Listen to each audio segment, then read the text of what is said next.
भी है, आप रिस्क यहाँ पे ले सकते हैं। पर लिसनिंग जैसे कि हम लोग कंपेयर करें लिसनिंग और रीडिंग को और राइटिंग और स्पीकिंग को, तो राइटिंग और जो स्पीकिंग है इसके अंदर जो चांसेस हैं आपके मार्क्स बढ़ने के। 1 2 3 4। हेलो, हाँ जी, नमस्कार। मेरा नाम है संदीप चौहान, आप देख रहे हैं चौहान यूके फाइव्स। तो जैसे कि काफ़ी दिन हो गए मैंने कोई वीडियो नहीं डाली है क्योंकि मुझे टाइम नहीं मिला, और जैसे आज मुझे टाइम मिला तो एक इम्पोर्टेंट वीडियो मैं आप लोगों के लिए लेके आया हूँ। और मैं कोशिश करूँगा जो भी मेरी वीडियोस हैं वो रेगुलर आएँ। अब से मैं इस चीज़ का ज़रूर ध्यान रखूँगा कि मैं रिजर्व में एक वीडियो रखूँ ताकि जब मुझे टाइम नहीं मिले तो मैं वो वाली वीडियो आपके लिए पोस्ट कर दूँ। और वीडियो शुरू करने से पहले मैं शुक्रिया बोलना चाहता हूँ लोगों को, जिन लोगों ने 15, 16, 17 और 18 तारीख को जो मेरा जूम का सेशन था जिसके अंदर हमने ओईटी की चीज़ों के बारे में डिस्कस किया था, रीडिंग, स्पीकिंग, राइटिंग और लिसनिंग के बारे में डिस्कस किया था। सब लोगों ने वो सारी क्लासेस अटेंड करी और काफ़ी अच्छा सपोर्ट था। काफ़ी सारे लोगों ने अपने अपने डाउट्स पूछे, मैंने उनके आंसर्स दिए और काफ़ी अच्छा सेशन था वो। टोटल 4 दिन का वो सेशन चला और कमल एकेडमी को भी मैं थैंक यू बोलना चाहता हूँ कि उन लोगों ने इतना सपोर्ट किया हमें और उन लोगों ने सारी क्लासेस अरेंज की हम लोगों के लिए। और काफ़ी अच्छा सफ़र था जो भी हम लोगों ने जूम क्लासेस जो भी ली, ये सारी चीज़ें थी। काफ़ी अच्छा ये जो टाइम था काफ़ी सही था, जिसके अंदर सारे क्वेश्चंस थे लोगों के वो हमने क्लियर किए, जो डाउट्स थे वो क्लियर किए। काफ़ी लोगों को ओईटी के बारे में बताया, जिन लोगों को डाउट था कि ओईटी के अंदर क्या क्या चीज़ें होती हैं, कितनी फीस होती है, ये सारी चीज़ें जो भी हैं जो 4 मॉड्यूल्स हैं उनके बारे में लोगों को बताया और अवेयर किया इन चीज़ों के बारे में कि आपको ओईटी देना चाहिए, इतना हार्ड नहीं है, आपको डरना नहीं चाहिए ओईटी से। और उम्मीद करता हूँ लोगों के डाउट क्लियर भी हुए होंगे। तो इसी हिसाब से कमल एकेडमी की साइड से शायद हम लोग एक सेशन और रखेंगे, पर ये अभी टाइम हमारा डिसाइड नहीं है। आप लोग कमेंट सेक्शन में ज़रूर बताएं कि हमको दोबारा ये क्लासेस कब रखनी चाहिए, और ये हम लोग क्लासेस दोबारा रखेंगे जिसके अंदर कोई भी फीस वगैरह नहीं है, सब ये फ्री क्लासेस होंगी जिसके अंदर हम लोग ये सारी चीज़ें दोबारा से डिस्कस करेंगे। जिन लोगों ने ये क्लासेस अटेंड नहीं करी हैं वो लोग भी उन क्लासेस को अटेंड कर सकते हैं और उनके पास भी चांस है दोबारा ये चीज़ें अटेंड करने का। और जिस किसी को ओईटी के बारे में थोड़ा बहुत जानना है, कुछ क्वेश्चंस आपको चाहिए जिससे कि आप पढ़ सकें, तो कमल एकेडमी के इंस्टाग्राम हैंडल है, वो लोग रोज़ वहाँ पे क्वेश्चंस डालते हैं और आप उनको चेक कर सकते हैं, आप सॉल्व कर सकते हैं और वहाँ पे वो क्वेश्चन और आंसर्स दोनों डालते हैं, तो आपकी एक तरीके से वहाँ पे प्रैक्टिस भी हो जाएगी। तो ये जो वीडियो है इसके अंदर हम लोग बात करेंगे ओईटी की रीमार्किंग के बारे में, जो कि काफ़ी इंपॉर्टेंट टॉपिक है क्योंकि जिस बच्चे के डिजायर्ड स्कोर नहीं आते हैं, मैं डिजायर्ड स्कोर इसलिए बोल रहा हूँ और फेल इसलिए नहीं बोल रहा हूँ क्योंकि इसके अंदर कोई पास या फेल नहीं होता है। इसके अंदर एक रिक्वायर्ड स्कोर होता है जो कि आपको एलिजिबल बनाता है कि आप यूके में अप्लाई कर सकते हैं, आयरलैंड में अप्लाई कर सकते हैं। तो वो जो रिक्वायर्ड स्कोर है, जिस बच्चे का नहीं आया है तो उसको रीमार्किंग के लिए अप्लाई करना चाहिए या नहीं करना चाहिए। क्या मार्क्स इंक्रीज ही होते हैं, डिक्रीज नहीं होते, या फिर डिक्रीज ही होते हैं फिर इंक्रीज नहीं होते। जो भी आपके मन में डाउट है, जो भी बच्चों के मन में डाउट है, वो सारी चीज़ें हम लोग इस वीडियो में क्लियर करेंगे। और इस वीडियो को देखने के बाद रीमार्किंग के लिए आपका कोई डाउट नहीं बचेगा कि कितनी फीस है, कैसे हमें अप्लाई करना है, कितने घंटे में हम लोग अप्लाई कर सकते हैं, इसका रिजल्ट कितने दिनों में आता है, और हमें अप्लाई करना चाहिए या नहीं करना चाहिए, कौन से मॉड्यूल में हमारा अगर रिजल्ट खराब आता है या फिर रिक्वायर्ड स्कोर नहीं आता है तो हमें अप्लाई करना चाहिए, या फिर कौन से मॉड्यूल में हमारा अगर रिक्वायर्ड स्कोर नहीं आया तो हमें अप्लाई नहीं करना चाहिए, या फिर वेस्ट ऑफ मनी है ये रीचेकिंग वगैरह। ये सारी चीज़ें हम लोग इस वाली वीडियो में डिस्कस करेंगे। काफ़ी इंपॉर्टेंट वीडियो होने वाली है, एक एक पॉइंट करके हम लोग डिस्कस करेंगे और आपके सामने जो भी ओईटी की रीमार्किंग है इसको एकदम हम लोग खोल कर रख देंगे और आपको समझ में आ जाएगा कि कैसे आपको अप्लाई करना है, कैसे कैसे ये सारी चीज़ें आपको जो भी प्रोसेस है ये करना है। और ये वीडियो है इसके अंदर हम लोग सारी चीज़ें डिस्कस कर लेंगे। तो चलिए इस वीडियो को हम लोग शुरू करते हैं। सबसे पहले जिस पॉइंट के ऊपर हम लोग बात करेंगे वो है कि आपकी फीस कितनी होती है। जब आप रीमार्किंग के लिए अप्लाई करते हैं तो उसकी जो फीस है वो कितनी होती है। जो रीमार्किंग की जो फीस होती है, आप हर मॉड्यूल के हिसाब से अपना रीमार्किंग दे सकते हैं। ज़रूरी नहीं है कि आप सिर्फ एक ही मॉड्यूल को रीमार्किंग में दे सकते हैं। आपको अगर चारों में देना है तो आप चारों में भी दे सकते हैं। पर मॉड्यूल के हिसाब से आपकी 120 ऑस्ट्रेलियन डॉलर के हिसाब से आपके पैसे लगेंगे। तो आप हिसाब लगा के देख सकते हैं, अगर आपको चारों मॉड्यूल को रीमार्किंग देनी है तो आपके जो आएंगे वो 480 ऑस्ट्रेलियन डॉलर्स आपके लगेंगे। और अगर आपको एक मॉड्यूल को रीमार्किंग के लिए देना है तो आपके 120 ऑस्ट्रेलियन डॉलर लगेंगे। और जो इसका उसके बाद बात करते हैं कि जो इसका रिजल्ट आता है वो कब आता है। जो इसका रिजल्ट आता है वो आपके जिस दिन आप अपने रीमार्किंग को देते हैं उसे करेक्ट 3 वीक के बाद आपका जो रिजल्ट है वो पब्लिश हो जाता है और उसको आप जो उसके 24 घंटे के बाद आप उसको डाउनलोड कर सकते हो। इसके अंदर जो आपका पैसा है वो रिफंड होता है या नहीं।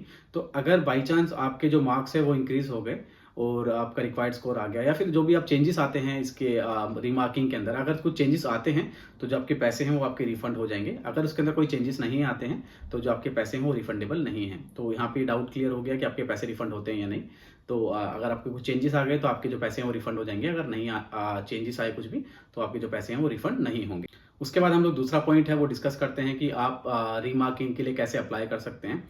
तो तो जैसे ही आप ओईटी की ऑफिशियल साइट खोलेंगे, उसके अंदर एक आता है माई ओईटी, उसके अंदर आप अपना लॉगिन और अपना जो यूज़र नेम है और जो पासवर्ड है वो आप डालें और लॉगिन करें।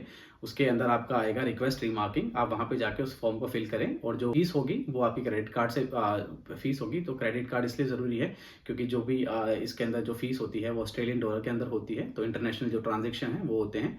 तो आप अगर किसी क्रेडिट कार्ड का इंटरनेशनल ट्रांजेक्शन अगर ओपन नहीं है तो आप उससे फीस पे नहीं कर सकते हैं और रीमार्किंग अप्लाई नहीं कर सकते हैं। तो प्लीज़ इस चीज़ का ध्यान रखें कि आपके पास क्रेडिट कार्ड हो और तभी आप ये अप्लाई कर सकते हैं। उसके बाद जो तीसरा पॉइंट आता है वो आता है कि आप रीमार्किंग के लिए कब अप्लाई कर सकते हैं। तो जो रिमार्किंग है उसको आप अप्लाई करने के लिए उसका जो एक सेट ड्यूरेशन होता है, जैसे ही आपका रिजल्ट आता है ओईटी का, उसके करेक्ट 72 आवर्स के अंदर ही आप अपना जो रिमार्किंग है उसको अप्लाई कर सकते हैं। अगर आप 72 आवर्स के बाद अगर उसको अप्लाई करना चाहते हैं तो वो नहीं हो पाएगा। तो इस चीज़ का ध्यान रखें। जब आपका रिजल्ट आता है उसके बाद आपके पास सिर्फ 72 आवर्स हैं, सिर्फ 72 घंटे हैं आपके पास। उसी के अंदर ही जो आप अपना जो रिमार्किंग है वो अप्लाई कर सकते हैं। उसके बाद आप रिमार्किंग को अप्लाई नहीं कर सकते हैं। उसके बाद जो चौथा पॉइंट आता है वो आता है आपका कि रिमार्किंग के अंदर, ये काफ़ी इंपॉर्टेंट पॉइंट इसलिए है क्योंकि काफ़ी सारे लोगों को ये चीज़ नहीं पता है कि रिमार्किंग के अंदर का मार्क्स हैं आपके वो कम होते हैं या नहीं। जैसे कि अगर हम लोग एग्जांपल लेके चलते हैं कि आपके स्पीकिंग के अंदर जो रिक्वायर्ड स्कोर है वो 350 है पर आपके 320 आए हैं। तो काफ़ी लोगों को ये डाउट रहता है कि अगर मैंने रिमार्किंग अप्लाई किया तो एक तरीके का रिस्क है ये कि क्या पता मेरे नंबर नहीं बढ़े। पर एक रिस्क ये भी है, क्या पता आपके नंबर घट जाएँ। अगर आपके नंबर 300 से नीचे चले जाते हैं तो जो आपका स्कोर है वो सी हो जाता है और उसके बाद आप जो क्लबिंग नहीं कर सकते। तो काफ़ी लोगों को ये टेंशन रहती है कि मुझे अप्लाई करना चाहिए या नहीं करना चाहिए, क्योंकि अगर आपका सी हो गया तो फिर आपका जो ये रिज़ल्ट है पूरा ख़राब हो जाएगा और उसके बाद आप क्लबिंग के लिए अप्लाई नहीं कर सकते हैं। तो इसके अंदर 3 पॉसिबिलिटीज़ होती हैं जब आप रीमार्किंग देते हैं। पहली पॉसिबिलिटी है कि आपका जो आपके जो मार्क्स हैं वो इंक्रीज़ नहीं होंगे और ना ही डिक्रीज़ होंगे, वो सेम ही रहेंगे। दूसरी पॉसिबिलिटी है वो है आपके जो मार्क्स हैं वो इंक्रीज़ हो जाएँगे और आपके रिक्वायर्ड स्कोर आपका आ जाएगा। तीसरी पॉसिबिलिटी है आपकी कि आपका जो मार्क्स हैं वो एकदम कम हो जाएँगे या फिर डिग्रेड हो जाएँगे। तो 3 चीज़ें हैं, आपके बढ़ भी सकते हैं, घट भी सकते हैं और सेम भी रह सकते हैं। तो ये है इसका आउटकम कि आपको रीमार्किंग के जो आउटकम है वो ये है। उसके बाद हम लोग 5वां पॉइंट है जो डिस्कस करते हैं कि कुछ इंपॉर्टेंट चीज़ें जो कि बच्चों को अपने ध्यान में रखनी चाहिए रीमार्किंग करने से पहले। सबसे पहला पॉइंट मैं उसके अंदर आपको बताता हूँ कि जब भी आप रीमार्किंग के लिए अप्लाई करते हैं और सेम ही टाइम पे अगर आपने ओईटी का नेक्स्ट एग्ज़ाम के लिए आपने फॉर्म भरा हुआ है और आपका जो रिज़ल्ट आता है वो पॉजिटिव आता है और आपके रिक्वायर्ड स्कोर आ जाते हैं, तो आपका ओईटी का जो एग्ज़ाम है उसकी जो फ़ीस है वो रिफंडेबल नहीं है। कि ऐसा है कि आपने सोचा कि यार मैंने रीमार्किंग दिया, मैं पास हो गया, उसके बाद जो मैंने अभी ओईटी का जो एग्ज़ाम दिया है वो एग्ज़ाम नहीं दूँगा और मैं उसकी जो मेरी फ़ीस है वो वापस मेरे को मिल जाएगी। तो ऐसा नहीं है, तो जो आपकी फ़ीस है वो आपकी वापस नहीं आएगी। ठीक है? ये पॉइंट अपने दिमाग में रखें कि जब आप कम से कम अपनी ओईटी की जो रीमार्किंग है उसका वेट करें, उसके बाद ही अगर आपका रिक्वायर्ड स्कोर नहीं आता है तो आप अपना न्यू फॉर्म भरें, न्यू ओईटी का एग्ज़ाम दें। इसके अंदर दूसरा इंपॉर्टेंट पॉइंट ये आता है कि अगर आपने ओईटी की जो रीमार्किंग है उसके लिए अप्लाई कर दिया और उसके 3 वीक के अंदर आपका जो रिजल्ट आता है वो उसका ड्यूरेशन होता है। पर उसके बीच में अगर आपका मन बदलता है बाई चांस कि जो मेरी ओईटी का स्कोर है मुझे नहीं लगता कि शायद वो इंक्रीज़ होगा या फिर मुझे ऐसा लगता है कि शायद मेरा कहीं डिक्रीज़ ना हो जाए, तो आप ओईटी की साइट पे जाके आप उसको जो एग्ज़ाम का जो आपका रिज़ल्ट है, आप उसके लिए डिनाई कर सकते हैं कि मुझे जो मेरा रिज़ल्ट आएगा वो पब्लिश नहीं करवाना है, तो वो आपका रिज़ल्ट पब्लिश नहीं करेंगे और जो आपकी जो फ़ीस है वो रिफंडेबल उसके अंदर नहीं है, क्योंकि ये आपकी तरफ से आपने प्रोसेस को रोका है। तो इस चीज़ का ध्यान रखें, जिस बच्चों को या फिर जिन बच्चों को ऐसा लगता है कि जो मेरा स्कोर है वो नेगेटिव चला जाएगा, शायद मेरे और भी कम नंबर हो जाएँगे और मुझे मेरा जो रिज़ल्ट है वो पब्लिश नहीं करवाना है, तो ये एक इम्पॉर्टेंट पॉइंट है, ये आप काम कर सकते हैं। ये एक प्रोसेस है, इसके थ्रू आप जो आपका रिज़ल्ट है वो पब्लिश होने से आप रोक सकते हैं और आप उनको बता सकते हैं कि जो मेरा रिज़ल्ट है वो मुझे पब्लिश नहीं कराना है, पर उसके अंदर जो आपकी फ़ीस है वो रिफ़ंड नहीं होगी। उसके बाद हम लोग तीसरे पॉइंट के बारे में डिस्कस करते हैं, तीसरे इंपॉर्टेंट पॉइंट के बारे में कि जब आपका जो रिज़ल्ट आ जाएगा 3 वीक्स के बाद, अगर आपके बाई चांस आपके जो नंबर हैं वो कम हो गए या फिर आपका जो ग्रेड है वो सी हो गया, सी प्लस से, तो आपका वो जो रिज़ल्ट है जो पब्लिश हुआ है वो आपके रिवर्स बैक आप नहीं कर सकते हैं, तो आपको उसी पे रहना पड़ेगा। तो ये ऑप्शन आपके पास पहले है, आप अपना जो रिज़ल्ट है उसको पब्लिश होने से रोक सकते हैं। एक बार पब्लिश हो गया तो फिर आप वापस वहाँ पे नहीं जा सकते। अगर आप चाहें कि मेरा पहले वाला स्कोर ही है, वो ही अगर रहे, तो वो नहीं हो पाएगा, तो इस चीज़ का ज़रूर ध्यान रखें। उसके बाद जो लास्ट इंपॉर्टेंट पॉइंट है वो हम लोग डिस्कस करते हैं, वो मैं आपको बताता हूँ कि जो भी आप ओईटी की जो भी फॉर्म भरते हैं वो पर्सनली स्टूडेंट की तरफ से होना चाहिए, स्टूडेंट की तरफ से भरा जाना चाहिए। ऐसा नहीं है कि किसी रिलेटिव ने वो फॉर्म भर दिया, ये सारी चीज़ें। तो जो स्टूडेंट है वो पर्सनली उस फॉर्म को भरे, ये एक तरीके का उनका रूल है, एक तरीके का उनका नॉर्म है, पॉलिसी है, तो इस चीज़ का भी ध्यान रखें। उसके बाद हम लोग बात करते हैं कि ऐसा होता है कि किसी बच्चे ने अपना ओईटी का एग्ज़ाम दिया, उसके किसी 1 मॉड्यूल, 2 मॉड्यूल, 3 या चारों मॉड्यूल में उसके डिज़ायर्ड स्कोर नहीं आए। उसने रीचेकिंग दी और रीचेकिंग देने के बाद भी उसका जो नंबर है वो घट गए या फिर बढ़े नहीं, और उसको ऐसा लगता है कि मेरे नंबर बढ़ने चाहिए थे, मेरे नंबर इतने कम क्यों हैं? तो उसके पास भी एक अपील करने के लिए एक काफ़ी अच्छा ऑप्शन है। वो ऑप्शन मैं आप लोगों से डिस्कस करना चाहता हूँ ताकि लोगों को इसके बारे में पता होना चाहिए। काफ़ी सारे लोग ऐसे सोचते हैं कि जो मेरा मार्क्स हैं वो शायद नहीं बढ़े हैं, और जो मेरे साथ हुआ है वो शायद गलत हुआ है, या फिर ओईटी की जो चेकिंग है उसके अंदर कोई दिक्कत हुई है। तो उसके लिए हम लोग ये वाला पॉइंट डिस्कस कर रहे हैं। इसके अंदर टोटल मिला के 2 स्टेजेस के ऊपर आप अपील कर सकते हैं, स्टेज 1 और स्टेज 2। हर स्टेज की जो फीस है पर मॉड्यूल की वो $120 है, जो कि आपकी नॉर्मल रीचेकिंग की जो फीस है। और स्टेज 2 की भी आपकी $120 है। उसके अंदर आप दोबारा अपील कर सकते हैं कि आपके जो मार्क्स हैं वो नहीं बढ़े हैं, और आपको ऐसा लगता है कि मैं सैटिस्फाई नहीं हूँ इस स्कोर से, मुझे दोबारा से चेक करवाना है। तो वो 2 अपील आप कर सकते हैं, और इसकी जो फीस है जैसे मैंने आपको बताया $120 ऑस्ट्रेलियन डॉलर्स उसकी फीस है। अगर उसके अंदर कुछ चेंजेस आ जाते हैं, आपका स्कोर बढ़ जाता है और आपका जो डिज़ायर्ड स्कोर है वो आ जाता है, तो उसके अंदर आपका ये फ़ायदा है कि आपकी रीचेकिंग की फ़ीस भी आपकी वापस हो जाएगी, और आपकी जो अपील की जो फ़ीस है वो भी आपकी वापस हो जाएगी। तो सारी चीज़ें रिफंडेबल होती हैं। उसके बाद सबसे इम्पोर्टेंट पॉइंट आता है कि हमें ओईटी की रीचेकिंग देनी चाहिए या नहीं देनी चाहिए, ये रिस्क हमें लेना चाहिए या नहीं लेना चाहिए। तो जहाँ तक मेरा सजेशन है, इसको हम लोग 2 हिस्सों में डिवाइड करेंगे। एक हम लोग स्पीकिंग और राइटिंग, दूसरा हम लोग रीडिंग और लिसनिंग के अंदर। उससे पहले मैं एक डाउट क्लियर कर देना चाहता हूँ आप लोगों का, कि जो भी ओईटी की रीडिंग या लिसनिंग, स्पीकिंग और राइटिंग, ये सारी चीज़ें जो भी चेक होती हैं, ओईटी का जो भी आपका स्कोर कार्ड आता है, उसके अंदर आपके 2 एग्ज़ामिनर्स आपकी कॉपीज़ को चेक करते हैं। ऐसा नहीं है कि आपका एक एग्ज़ामिनर ही चेक करेगा और वो ही डिसाइड करेगा। इसके अंदर जो 2 एग्ज़ामिनर्स हैं, वो आपकी स्पीकिंग और राइटिंग को चेक करते हैं, और जो पहला एग्ज़ामिनर है, उसका दूसरे एग्ज़ामिनर से कोई रिलेशन नहीं है, उनके बीच में कोई कम्युनिकेशन नहीं होता है, वो एक-दूसरे से इन स्कोर्स को डिस्कस नहीं करते हैं। वो इंडिविजुअली अपने हिसाब से मार्क्स देते हैं, और उसको मर्ज करके जो आपका फाइनल रिज़ल्ट आता है, वो डिक्लेयर होता है। तो उन दोनों के बीच में कोई कम्युनिकेशन नहीं होता है। उसके बाद जब भी आप रीचेकिंग के लिए देते हैं, तो जिन लोगों ने पहले आपका चेक किया था, जिन 2 लोगों ने, वो चेक नहीं करेंगे, वो कोई दूसरे लोग होते हैं, वो चेक करते हैं। तो आप रिस्क ले सकते हैं कि आपके जो ओईटी के मार्क्स हैं वो शायद बढ़ जाएँ, क्योंकि उसके अंदर वो लोग चेक नहीं करेंगे जिन्होंने आपकी पहले कॉपी चेक की थी, या फिर पहले आपकी जो स्पीकिंग और राइटिंग चेक करी थी, वो लोग चेक नहीं करते हैं। 2 अलग लोग होते हैं, वो लोग चेक करते हैं। उनके बीच में भी कोई कम्युनिकेशन नहीं होता है। तो जो रिज़ल्ट आता है, वो आपको इन दोनों की जो होता है, जो 2 एग्ज़ामिनर्स होते हैं, उनको मर्ज करके आपका जो रिज़ल्ट है वो दिया जाता है। तो एक ये भी पॉइंट था। उसके बाद जैसे कि हम लोग बात कर रहे थे कि आपको देना चाहिए या नहीं देना चाहिए, तो उसमें हमने 2 चीज़ें डिवाइड की थी। एक था आपका राइटिंग और स्पीकिंग, एक था आपका रीडिंग और लिसनिंग। सबसे पहले हम लोग रीडिंग और लिसनिंग के बारे में बात करते हैं, क्योंकि हमारा जो स्पीकिंग और राइटिंग है वो थोड़ा इंपॉर्टेंट है, उसको हम लोग लास्ट के लिए रखते हैं।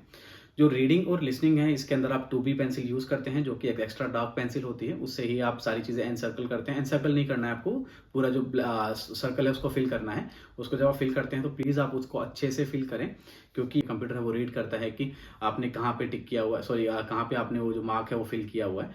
तो उस हिसाब से आपके मार्क्स आते हैं। बाई चांस ऐसा होता है कि कहीं पे आपने हाफ सर्कल फिल किया है, मशीन उसको रीड नहीं कर पाती है, पर जब भी आप अपनी रीचेकिंग के लिए देते हैं, क्या पता उस वक्त आपकी जो मशीन है वो उसको रीड कर ले और जो आपके मार्क्स हैं वो बढ़ जाएँ।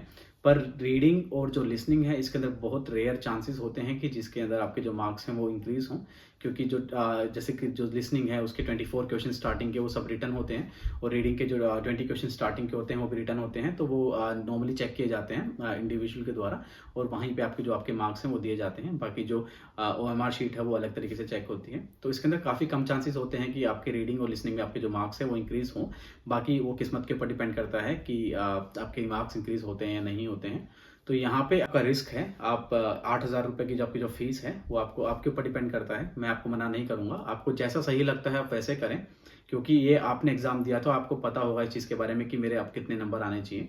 तो प्लीज़ ये आपके ऊपर डिपेंड करता है, ये सजेशन आप प्लीज़ मेरे से ना लें। बस मेरा ये एक वीडियो बनाने का मोटिव ये था कि लोगों को रीचेकिंग के बारे में पता चले, रीचेकिंग होती क्या है, कौन-कौन से पॉइंट्स होते हैं इसके अंदर। तो जो रीडिंग और लिसनिंग है, इसके अंदर थोड़े कम चांसेस होते हैं आपके नंबर बढ़ने के, तो उस हिसाब से आप अपनी रीचेकिंग को देख लें। और जिसकी फ़ीस है वो इंडियन करेंसी के हिसाब से 7 या 8,000 रुपये होती है। तो आप ये रिस्क ले भी सकते हैं और नहीं भी ले सकते हैं। उसके बाद हम लोग बात करते हैं स्पीकिंग और राइटिंग की। जिस किसी बच्चे के स्पीकिंग और राइटिंग में डिज़ायर्ड स्कोर नहीं आए हैं, तो मैं फिर से यही बात कहूँगा कि आपके ऊपर डिपेंड करता है कि आपको रीमार्किंग देनी है या नहीं देना है।